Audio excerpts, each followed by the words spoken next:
Before the first rays of sun touch the tiled rooftops of Pompeii, a man is already awake. His name is Lucius Marcellus, a baker by trade, and though he will never be known to history's great scrolls, his work sustains an empire. The streets outside are silent except for the echo of sandals on stone and the distant splash of a bucket drawing water from a well. Inside the bakery, the air is cold, thick with the faint scent of ash and flour. By the light of an oil lamp, Lucius begins his day the same way he always does, by waking the fire. He kneels before the great domed oven, the fornax, its brick mouth yawning like a sleeping beast. With flint and tinder, he coaxes a spark to life. The fire catches, spreading slowly through the olive wood stacked inside. It begins as a whisper and grows into a roar. The orange glow fills the room, painting the stone walls with warmth. This oven is his heart, his forge, his livelihood. If the fire fails, so does the day. In the next room, a dull grinding begins. The mola asenaria, the great millstones of volcanic rock, are already turning. A mule, blindfolded to keep it calm, trudges in endless circles, pulling a wooden beam that spins the heavy cone atop its base. The sound of stone grinding grain is ancient, hypnotic, a rhythm older than Rome itself. Dust hangs in the air as flour falls like snow into wooden troughs below. Lucius checks the texture of the flour between his fingers. Fine, pale, soft. Good wheat. Egyptian, most likely. The Nile's harvest has traveled hundreds of miles by ship to feed Pompeii's citizens. The empire depends on men like Lucius to turn grain into survival. He mixes the flour with water, salt, and a handful of something precious, a lump of massa fermentata, fermented dough left from yesterday's batch. It's alive with wild yeast, the invisible magic that makes bread rise. He plunges his hands into the mixture, folding, pressing, working until the sticky mass begins to smooth beneath his fingers. There are no scales, no timers, no recipes, only touch, instinct, and experience. The scent of yeast fills the room, sharp and comforting. Two assistants work beside him, their hands moving quickly in a silent rhythm. They are freedmen, once slaves, now working for a wage. Their arms glisten with sweat and flour. Their shoulders ache from endless kneading. But they smile, because to work in a bakery is better than to toil in the fields or mines. They joke in low voices, their laughter echoing faintly against the stone walls. Outside, the city begins to stir. The cobblestones echo with footsteps.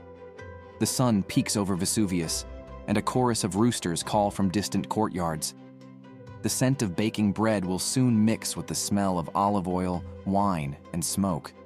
Market stalls creak open.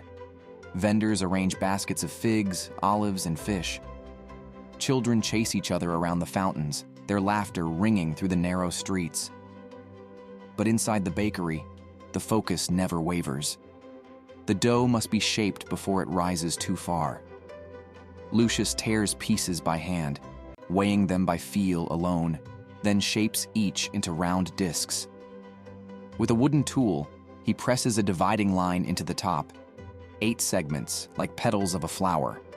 This helps the bread bake evenly and tear apart easily. Then, using a carved stamp, he marks each loaf with his name, L. Marcelvs, Baker of Pompeii. It's not vanity, it's regulation. Every bakery must identify its bread, both for quality control and taxation. In ancient Rome, even bread carries bureaucracy. The fire is ready. Lucius sweeps the embers to the side, leaving the oven's floor shimmering with heat. The temperature is perfect. He can tell by the color of the bricks and the feel of the air on his face. He slides the first batch of loaves inside with a long-handled wooden paddle. The heat blasts against his skin, scorching his arms, but he doesn't flinch. He's done this since boyhood. The loaves begin to brown almost immediately, their surfaces blistering slightly as steam escapes from within. Minutes pass. Lucius peers into the oven, eyes narrowed. He doesn't need a clock. He can read the bread like a man reads the sky. When the crust turns deep gold, he pulls them out one by one. The smell fills the entire street, warm, sweet, irresistible. People begin to gather outside, drawn by the scent. Soon, the bakery's front window opens. It's a stone counter facing the street, an ancient Roman version of takeout. Customers line up, slaves sent by their masters, merchants grabbing breakfast, mothers buying for their families. Coins clink on the counter.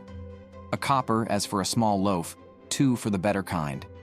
Some barter with figs or oil when money runs short. For the poor, yesterday's loaves are sold at half price, hard but still edible. For all its bustle, the bakery runs smoothly. Lucius calls out orders, his assistants wrap loaves in linen, and the line moves quickly. It's not just business, it's lifeblood. In Rome, bread is survival. It's politics. The government distributes grain to citizens in a system called annona, but private bakeries like this one still feed the majority. If the bread supply falters, riots break out. History has seen emperors fall because the people went hungry.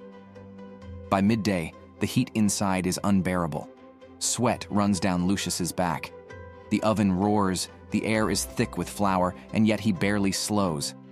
Each loaf he sells means more grain ordered, more fuel burned, more mouths fed.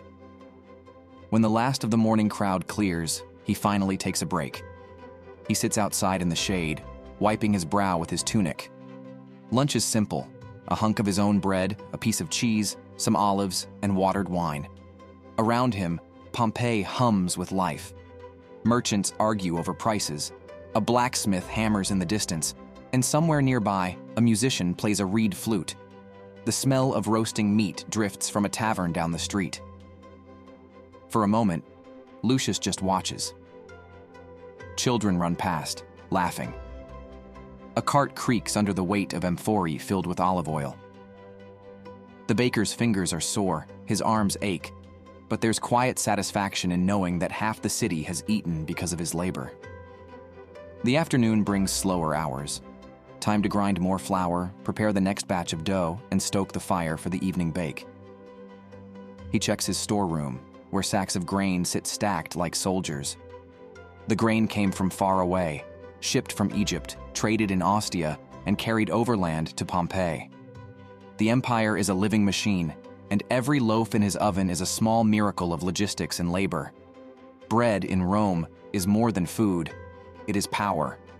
The phrase panem et circenses, bread and circuses, defines the empire's rule. Feed the people, entertain them, and they won't rebel. Bakers like Lucius stand quietly at the center of this balance, their fires burning while politicians boast and armies march. As the day fades, Lucius begins to clean.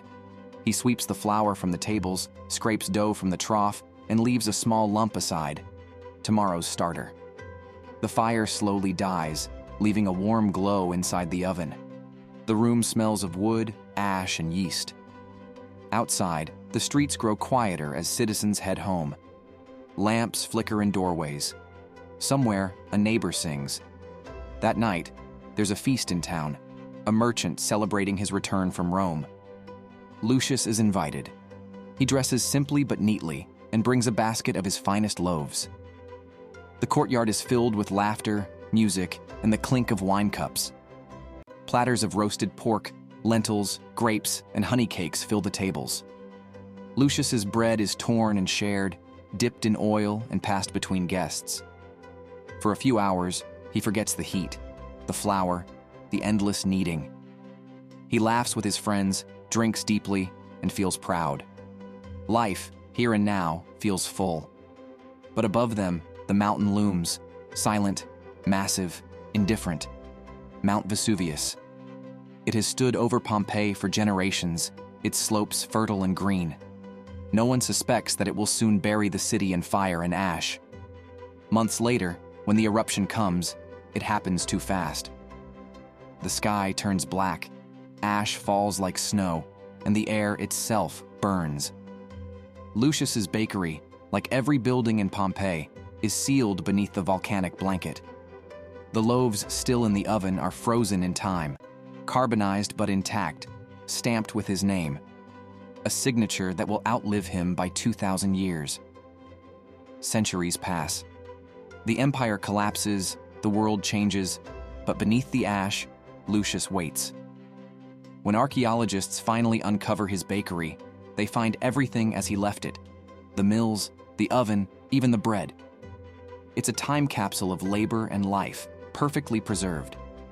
The marks of his hands remain on the walls. The flour still dusts the stone. His name, stamped on the loaves, is now displayed in museums. The humble mark of a man who woke before dawn to feed a city. And yet, in a way, Lucius never truly vanished. The rhythm of his life still echoes in ours.